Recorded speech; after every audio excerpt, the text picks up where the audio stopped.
Hey, it's Horn. Oh, wait, sorry. Still in work mode. Uh, Guess who has two thumbs and worked a second double? Hmm. Yeah, I'm out of coffin nails, too. Whew. Today has not been my day. Alright. Let me try this again. Hey, Ghost. Thanks for the voicemail. This is very us. Leaving messages for each other in the dark like co-conspirators or something? Okay, maybe that metaphor got away from me because that sounded more sordid than I intended. I might be half asleep. I may be partially calling you to make sure that I stay awake on the drive home. Earlier, I had the vents in the car set to outside air. It was sucking exhaust fumes for hours before I noticed, so I feel a little baked. And before you go and think it, I'll just cut you off at the pass because I have that superpower to interrupt people when they aren't even here and need space with me. Nope, I can already hear it playing back to me in your next message from the future. You're saying, Horn, how great is that nose of yours that you can't even smell petrol and benzene rings? And I'd answer back, how the hell do you know what benzene rings are? No, actually, I would deflect like crazy by saying, guess who spent 4 hours today on all fours in the sewer and now is totally nose blind? And then you'd say, who? And hit me with that grin. And then I would name my newest gray hair after you. Also, no, this theoretical person does not want to talk about the sewer. My eyes are still burning. Seems like we can safely add arguing with people who aren't in the car with me to that list of aforementioned superpowers. So, how are you doing? I really, really hope it's better than me. The bar is set pretty low at the moment. I am cold and grumpy, sitting in the car, soaked in. Well, let's pretend I don't know what it is. Aw, I just passed that place we always meet up for lunch. It's closed this time of night. Morning. I was thinking about you earlier. How cheeky it was that you signed off as Ghost in your last message. You said it didn't matter what time I called. Of course it's okay if some days you can't pick up. And no, it's not weird to save your voicemail. Sometimes it's just nice to hear a friendly voice.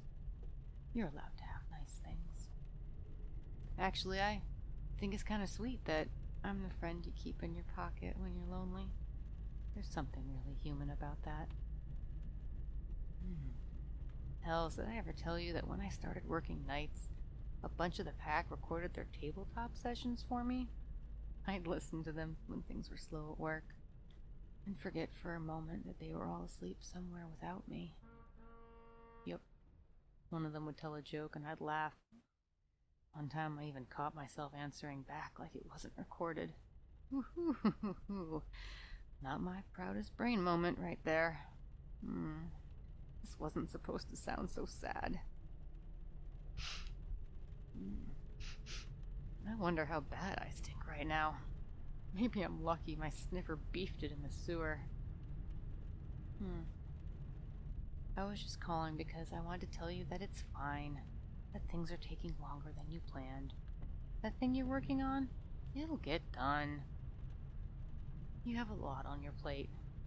You're doing awesome. I know sometimes it seems like other people get stuff done in the first try, but I promise you, if that's even true, they are the exception and the rest of us peasants are the normal ones.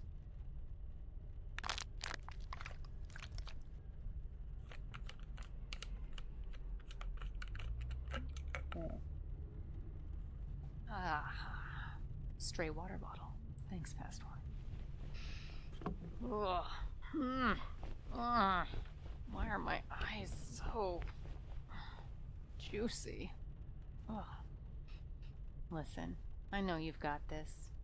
And you can trust me about that other stuff because I am basically a professional cock-up. I just have the benefit of working alone so nobody sees. Absolutely recommended, by the way. Feels like I'm never gonna be dry again. My pant legs are stuck to me, but I don't want to touch them to unstick them. Gross. I just have to not think about it. What was I saying? Oh yeah. This is your motivational voicemail. Listen, change is hard. It takes forever. That's why a lot of people don't do it. But you're doing it. It is so cold now. Wish I didn't have to drive the car back. I could have just run home. At least then I'd be warmer. I'd still be gross though. It's fine. I'm fine.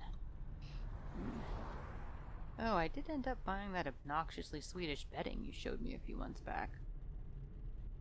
It took me most of an afternoon to find where past Horn stashed the duvet cover. I must have looked in 30 places before I found it.